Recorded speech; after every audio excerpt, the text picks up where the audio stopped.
Sabe aquele tipo de história absurda que parece exagero, mas que aconteceu de verdade? Um inseto minúsculo, quase invisível, conseguiu fazer aquilo que guerras, crises e revoluções não tinham conseguido: destruir completamente o vinho europeu. Milhares de vinhedos desapareceram, famílias quebraram, regiões inteiras entraram em colapso econômico. A França entrou em pânico. E até hoje, mais de um século depois, a forma como a videira é plantada no mundo continua sendo consequência direta dessa crise. Se hoje você bebe vinho, tem grandes chances de estar bebendo o resultado de uma solução encontrada por causa de um inseto. E esse inseto tem nome: Filoxera. Roda a vinheta e simbora para mais um vídeo com muita dose franca neste canal.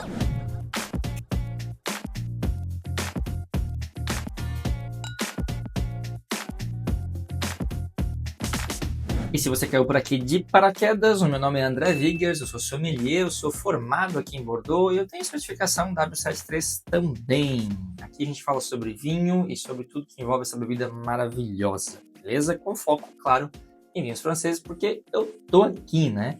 Mas deixa aí o seu like sempre que puder, por favor se inscreve, porque isso ajuda demais esse aqui que vos fala a continuar produzindo conteúdo como isso daqui, beleza? Então, vamos embora pro vídeo. Imagine que você é um produtor lá do século XIX, na França, produzindo seu vinho, e de repente você começa a ver que a sua videira vai ficando mais fraca, vai começando a produzir menos, passa uma, duas colheitas, ela parece cada vez mais esquisita, até um ponto em que ela simplesmente morre, sem que nada aparentemente muito diferente tenha acontecido por ali. E aí você passa a olhar que não foi só com uma parcela, não foi só com uma vinha, mas foram com várias. E de repente foi com o seu vinhedo inteiro. E de repente você não tem mais vinha para fazer vinho. E pouco importa se você planta novas ou não, isso sempre acaba acontecendo. Foi nesse cenário catastrófico e quase desesperador que a maioria dos produtores de vinho aqui da Europa se viu sem ter nenhuma ideia do que estava acontecendo. Então vamos entender o que é a filoxera. A filoxera é um inseto, parece um pulgão, tá? Bem minúsculo mesmo, mas tem uma capacidade que é devastadora e um ciclo de vida que é bem difícil de compreender, que passa por diversas fases distintas. E a parte mais complicada dessa fase é quando esse inseto ataca as raízes da videira. Ele perfura a raiz da vinha para se alimentar. E ao fazer isso, ele vai criar pequenas feridas, feridas essas que viram porta de entrada para fungos, bactérias, infecções e tudo de coisa ruim que uma vinha pode ter em termos de doenças. E o pior, sem poder ser visto, que está lá na raiz. Então a raiz ela vai apodrecendo lentamente, a planta perde força, produz menos e, no fim, morre. O mais perverso, isso não acontece imediatamente. Às vezes a videira vai enfraquecendo por anos até morrer de fato. E por isso, durante muito tempo, ninguém entendia o que estava acontecendo. Esse inseto não nasceu na Europa. Então como é que ele veio parar aqui? Ele veio por imigração, lá da América do Norte. Pois bem, lá existiam videiras da espécie americana, não a europeia, que conviviam com esse inseto há muito tempo. As espécies americanas elas tinham desenvolvido uma resistência natural a esse inseto. Para ser mais exato, uma casca mais espessa nas raízes, não permitindo que o inseto se alimentasse dela. Mas lá no século XIX, tinha uma moda científica na Europa, enfim, também em todo lugar, de tentar estudar outras plantas, fazer testes, cruzar espécies, não só de vinhas, tá? Tudo contra coisa. Muito botânico queria entender novas variedades, tinha produtor também que queria experimentar. E nesse intercâmbio todo, que era meio que um samba do balacobaco, junto com essas plantas, veio a filoxera, sem que ninguém percebesse, é claro. E os primeiros sinais na França apareceriam por volta de 1863, no sul da França. Estima-se, aliás, que ela tenha chegado pelo porto de Marseille, e depois disso o avanço foi brutal. O inseto se espalha pelo solo, pela água, pelo vento. Em pouco tempo, a França inteira entrou em colapso.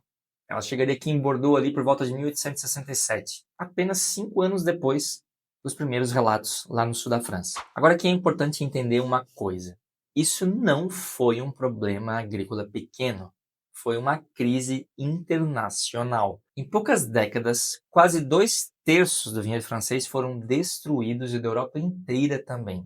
milhões de hectares afetados. Você imaginar Bordeaux, naquele momento, uma economia que era praticamente toda dependente disso, muita gente perdeu patrimônio, vilarejos inteiros empobreceram, a produção caiu brutalmente, os preços então enlouqueceram e apareceu muita fraude. Faltava vinho de verdade e sobrava vinho falso.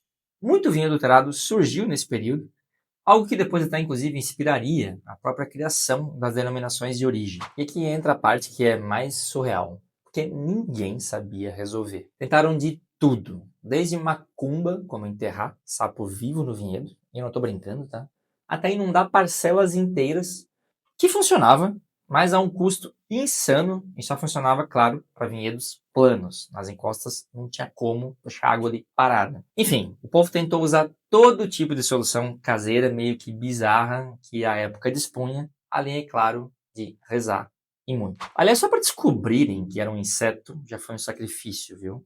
Eu não comentei isso lá antes, mas quando a videira começa a morrer, o inseto já não está mais necessariamente lá. Eles só foram entender quando decidiram arrancar uma vinha ainda sadia e aí viram que ele estava lá fazendo o estrago na raiz. E aí então viria a ideia genial que mudaria tudo.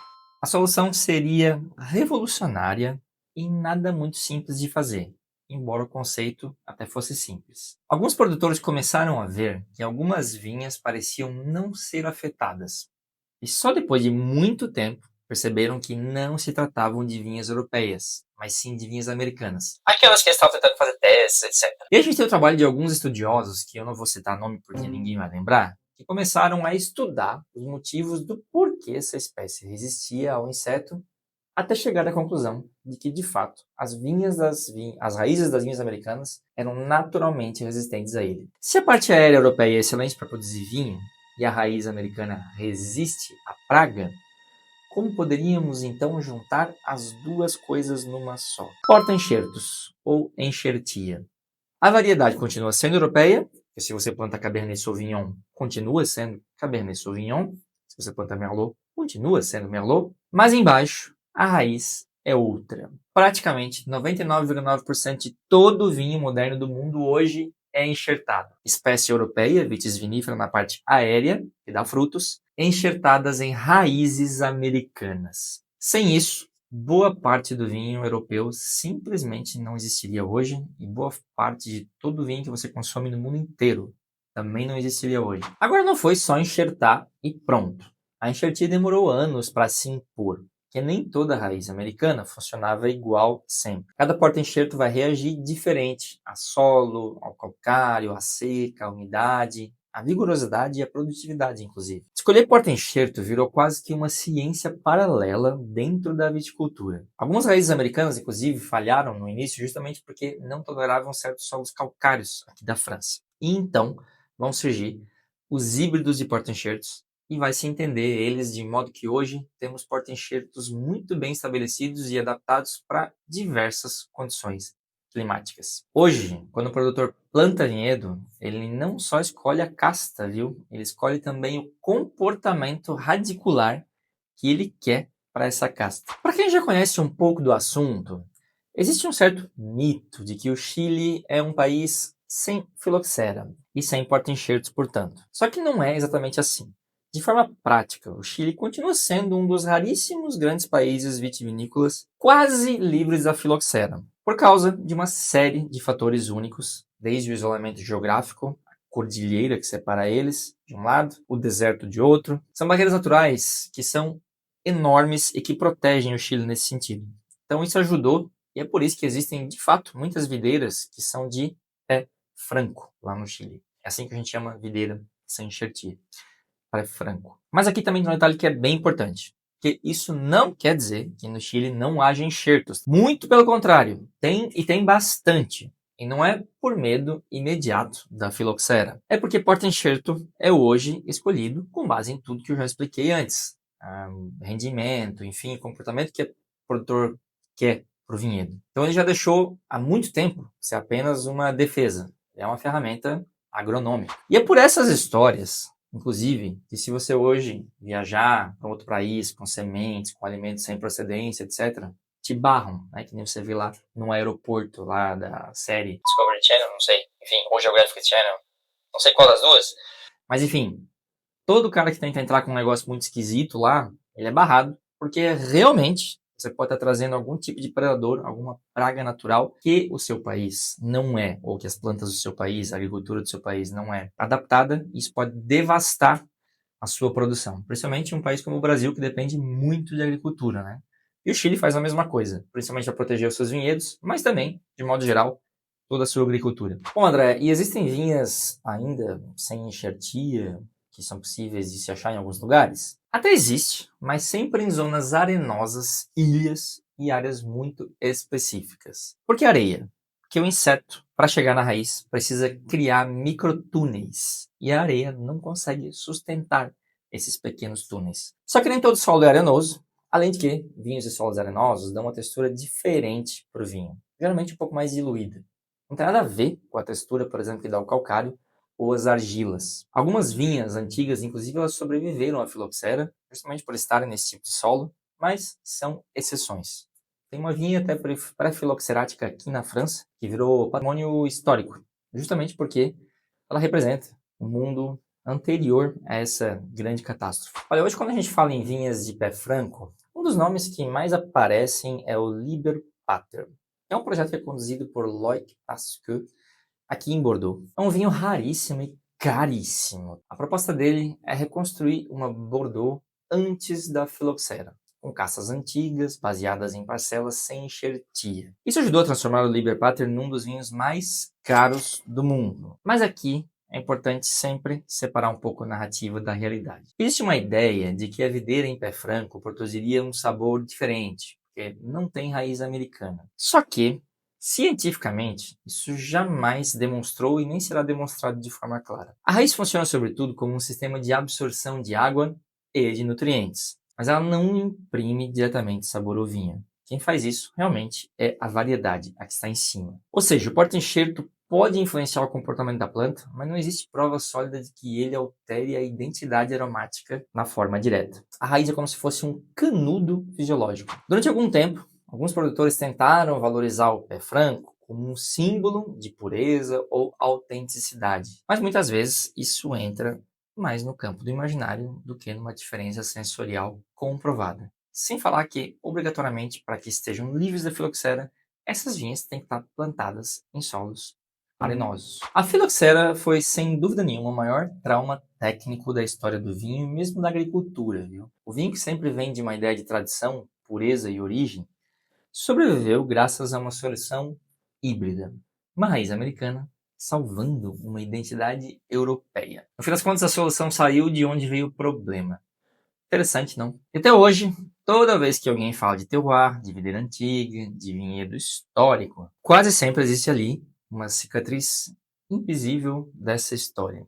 Que o vinho moderno nasceu também desta adaptação. Agora, isto posto, não podia também terminar esse vídeo aqui sem degustar um vinho, certo? Então, bora comigo? E ó, gente, para ser bem honesto, tá? Eu poderia escolher qualquer um dos meus vinhos aqui da minha adega, porque todos eles são de vinhas enxertadas. Então, para fazer isso, eu resolvi hoje provar um vinho aí que eu já estava querendo provar há algum tempo, que é um vinho que vende no Brasil, que ele é brasileiro.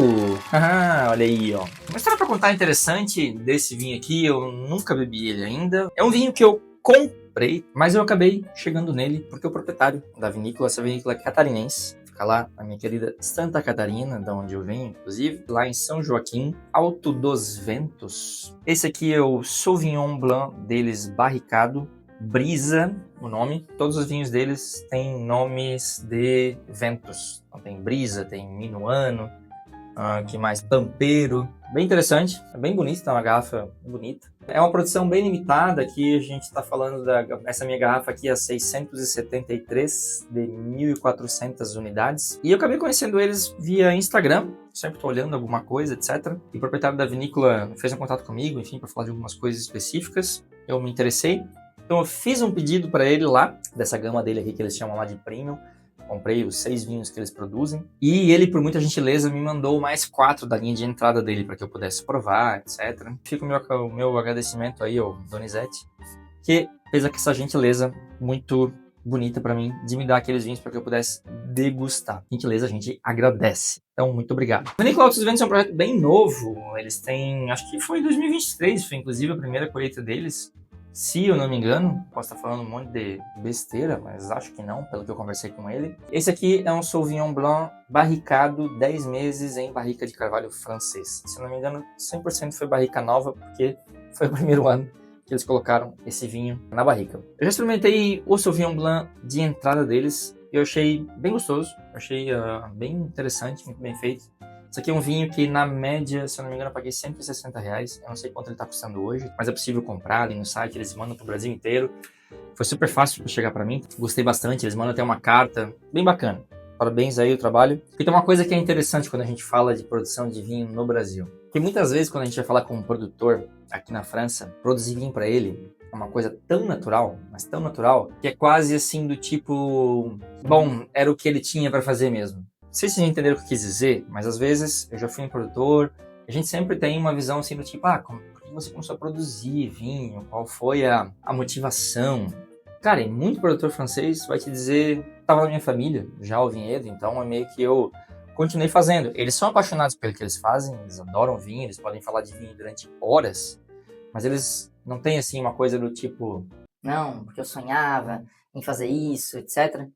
É interessante, de tão natural e quase que blasé que é pra eles. Enquanto que no Brasil, toda vez que a gente fala com um produtor, é realmente uma história, sei lá, o cara tem que ser um pouco meio louco, eu acho, pra fazer vinho. Então, desculpa, Donizete, estou te chamando de louco, mas, né, num mercado complexo, já é um terroir também que tem os seus desafios. O vinho brasileiro sofre muito preconceito ainda, né? Enfim, principalmente de brasileiros, tá? Até eu acho engraçado que às vezes eu trago um vinho brasileiro para francês provar. Eles são super abertos, eles são super, legal, traz aí. Gostam, já sei coisas que eles gostaram bastante. Lá, para quem não conhece, Santa Catarina realmente são vinhos de altitude. Eles têm uma grande amplitude térmica, a gente faz bastante quente durante o dia, bastante frio durante a noite, totalmente diferente da Serra Gaúcha nesse sentido, que é muito mais seco também, menos úmido e de mais altitude também. Sauvignon Blanc, uma castra que eu gosto bastante, inclusive eu fiz um vídeo aqui no canal, vou deixar o link aqui falando sobre várias coisas que Bordeaux inventou na produção de Sauvignon Blanc, que é bem interessante, mas vamos nessa encarar o carinha. Então, vamos lá.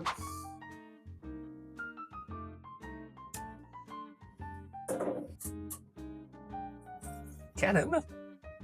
Eu não perguntei pro Donizete, tá? Mas eu acho que esse vinho não é filtrado, porque ele tá bem turvo. Então mostra uma vinificação bastante natural até. Se eu não me engano, eles usam apenas leveduras indígenas, então eles tentam fazer um trabalho realmente menos interventivo, que eu acho bonito. E pra mim, tá bem claro aqui, se vocês olharem aqui, ó, um vinho bem turvo. Aliás, eu gosto da cor, tá? É o tipo de cor assim que eu tô bastante acostumado a ver nesses vinhos um pouco mais virginancos, naturais, etc. Eu não tenho problema nenhum em ver um vinho que tá assim mais turvo, que não tá tão límpido. Eu acho que inclusive é um sinal que tentou-se fazer algo realmente mais próximo do natural, entre aspas, né? Mas vou te dizer que eu já tô cheirando aqui umas coisinhas boas. Vamos ver no nariz.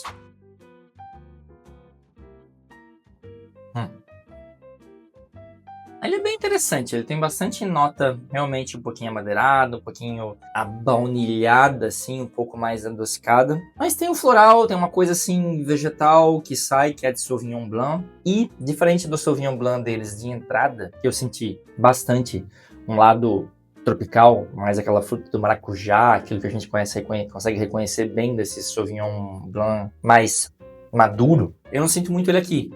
Eu sinto uma coisa um pouco mais floral mesmo e puxado um pouquinho mais para essas especiarias adocicadas que eu acho que tá vindo bastante da madeira. Mas é um nariz bastante bonito, gosto, tá? Não sobressai a madeira. Acho até que tá bem integrado. Tô começando agora a conseguir sentir até um pouco mais desse lado um pouquinho tropical que eu tava sentindo falta no início. Eu acho que ele tá começando a vir aqui. Esse maracujá agora, ele chegou. Belo de um nariz. Vamos provar? Uma bela acidez, honestamente. Gostei mesmo. Ele tem um corpo, ele tem uma estrutura, tem algo assim que vai enchendo assim um pouco na nossa boca. Ele tem um final que é realmente mais curto. Achei até que ele teria um final mais longo, mas isso é só uma percepção técnica, porque é bem gostoso. E eu realmente acho que para 10 meses em barrica, está muito bem integrado aqui. Eu já tinha gostado bastante do Sauvignon Blanc, da entrada deles, que eu acho que a diferença é que tem um pouquinho menos de corpo só. Aumentou um pouco a complexidade, né? Quando você coloca 10 meses um vinho desse na barrica, você aumenta um pouco a complexidade dele. Contente quando eu experimento um vinho brasileiro e ele é assim interessante, bem trabalhado. Gostei, de novo, para finalizar. Acho que é isso. Espero que vocês tenham gostado demais desse vídeo, que vocês tenham curtido também essa degustação de um vinho brasileiro, que não é sempre que eu faço aqui, é um pouco raro. De novo, não esqueça de se inscrever, por favor, deixa aí o seu like se gostou, manda para quem você acha bacana, que você gosta, que curte vinho, você vai ajudar demais. Esse aqui que vos fala, continuar produzindo conteúdo por aqui, beleza? Até o próximo vídeo. Santé!